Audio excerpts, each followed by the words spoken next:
যে মুহূর্তে বাংলাদেশে কোটা আন্দোলন চলছে সেই মুহূর্তে বাংলাদেশে এক দরবেশের খোঁজ পাওয়া গেছে। সেই দরবেশ একজন বিখ্যাত ড্রাইভার। এই আবেদ ড্রাইভারকে নিয়ে সামাজিক যোগাযোগ মাধ্যম গোটা দেশ হইচই। তিনি ছিলেন পিএসসির চেয়ারম্যানের ড্রাইভার এবং প্রশ্নপত্র ফাঁস করে শত শত কোটি টাকার মালিক হয়েছেন। শুধুমাত্র সামাজিক যোগাযোগ মাধ্যমে তার শত শত যে নামাজের দৃশ্য, হজের দৃশ্য এবং বিভিন্ন মসজিদে যে বয়ান দেওয়ার দৃশ্য দেখা যাচ্ছে, তাতে মনে হচ্ছে তিনি একজন নেককার বান্দা এবং এই নেককার বান্দা কখনোই কোনো খারাপ কাজ করতে পারেন না। কিন্তু ব্যাপারটা ঘটেছে ঠিক উল্টো। কোটা আন্দোলন চলছে, এই দরবেশের খোঁজ পাওয়া গেছে, নানা রকমের কথাবার্তা হচ্ছে। কোটা আন্দোলন শেষ পর্যন্ত কোন দিকে যাচ্ছে সেই দুটো বিষয় নিয়ে আলোচনা করব দর্শক। এই ভিডিওতে থাকবেন পলিটিক্স টিভির আমাদের নিয়মিত আয়োজনে।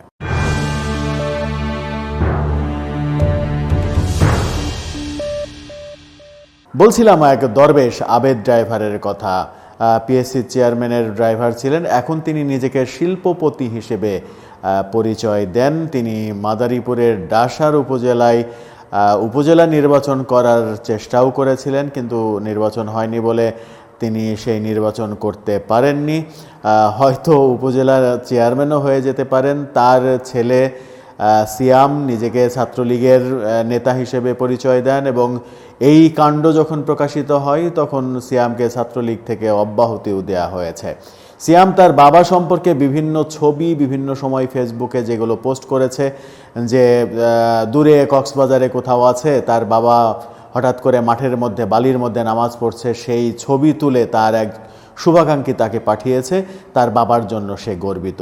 গাড়ির মধ্যে আছে, ড্রাইভার গাড়ি চালাচ্ছে, নামাজের জায়গা পায়নি, গাড়ি থামিয়ে স্টিয়ারিংয়ের উপরে সেজদা দিচ্ছে, এরকম ছবিও দেখা গেছে।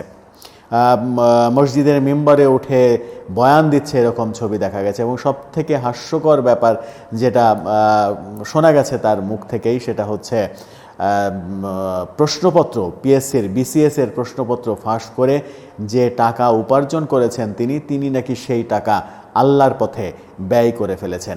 এই যে নিখাদ, একেবারে কোনো ধরনের কি বলবো ভেজালহীন এই যে একটা দুর্নীতিবাজ এবং একটা ভণ্ড, এই ভণ্ড গত দুদিন থেকে সামাজিক যোগাযোগ মাধ্যমে নিজেকে একেবারে ব্যাপক বিস্তার লাভ করতে সক্ষম হয়েছে। পিএসসি পর্যন্ত তোলপাড়। পিএসসিতে 3 সদস্যের একটা কমিটি গঠন করা হয়েছে 15 দিনের মধ্যে রিপোর্ট দেওয়ার জন্য। এরই মাঝে এই বিষয় নিয়ে আলোচিত সামাজিক যোগাযোগ মাধ্যমের ব্যক্তিত্ব এবং সংসদ সদস্য ব্যারিস্টার সুমন বলেছেন, কোটা আসলে কোন কোটা আমাদের বাংলাদেশের জন্য ক্ষতিকর সেটা ভাবতে হবে। সবথেকে বড় ভয়ঙ্কর কোটা হচ্ছে চোর কোটা, বাটপার কোটা, ভণ্ড কোটা। এই কোটা যখন থামানো যাবে, এদেরকে যখন রোখা যাবে, তখনই আসলে প্রকৃত বাংলাদেশকে খুঁজে পাওয়া যাবে। তা না হলে এরা যেভাবে বিস্তার লাভ করেছে, গত 10-12 বছর ধরে যেভাবে এই আবেদ ড্রাইভার প্রশ্ন ফাঁস করেছে এবং একটা অডিও প্রকাশ হয়েছে, যে অডিওতে তাকে বলতে শোনা যাচ্ছে, তোমরা সব ঠিকঠাক থাকো, এবারের প্রশ্ন একেবারে 1 নম্বর প্রশ্ন, টাকা পয়সা রেট ওই আগের রেটই, কোনো সমস্যা নেই, সব টাকা পয়সা রেডি রাখো, সময় মতো প্রশ্ন পেয়ে যাবে। এই যে অডিও, এই অডিও এবং অডিও প্রকাশেরও কোনো প্রয়োজন নেই, কারণ তিনি পুলিশের কাছে দেদারসে সংবাদ মাধ্যমেই স্বীকার করেছেন যে তিনি এই কাজ করতেন এবং এই টাকা নাকি তিনি আল্লাহর পথে ব্যয় করে দিয়েছেন। তার সম্পদের যে হিসাব নিকাশ শোনা যাচ্ছে, তাতে তার স্ত্রীর নামে শত শত কোটি টাকার সম্পদ সারা বাংলাদেশে রয়েছে, তার নিজের নামেও শত কোটি টাকার সম্পদ রয়েছে। এই যে অবস্থা, তার ছেলের জীবনযাপন দেখলে বোঝা যায় যে বিশাল কোনো শান শওকতের অধিকারী তার ছেলে। তার নিজের মানে ছোট একটা বাড়ির যে পরিচয়, সেই বাড়িটি দেখলে বোঝা যায় যে তার রাজপ্রাসাদ। এই যে এই চোর, এই ভণ্ড কোটার কথা যখন ব্যারিস্টার সুমন বলছেন, তখন ছাত্রছাত্রীরা কিন্তু কোটা আন্দোলন করছেন, বিশেষ করে মুক্তিযোদ্ধা কোটা থাকা যাবে না এই আন্দোলন করছেন।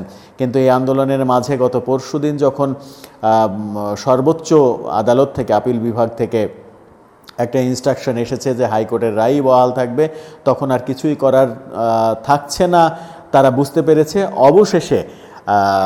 অবশেষে তারা আজ আদালতের শরণাপন্ন হয়েছে এবং ঢাকা বিশ্ববিদ্যালয়ের 2 ছাত্র, নৃবিজ্ঞানের একজন ছাত্র এবং উর্দু বিভাগের একটা ছাত্র।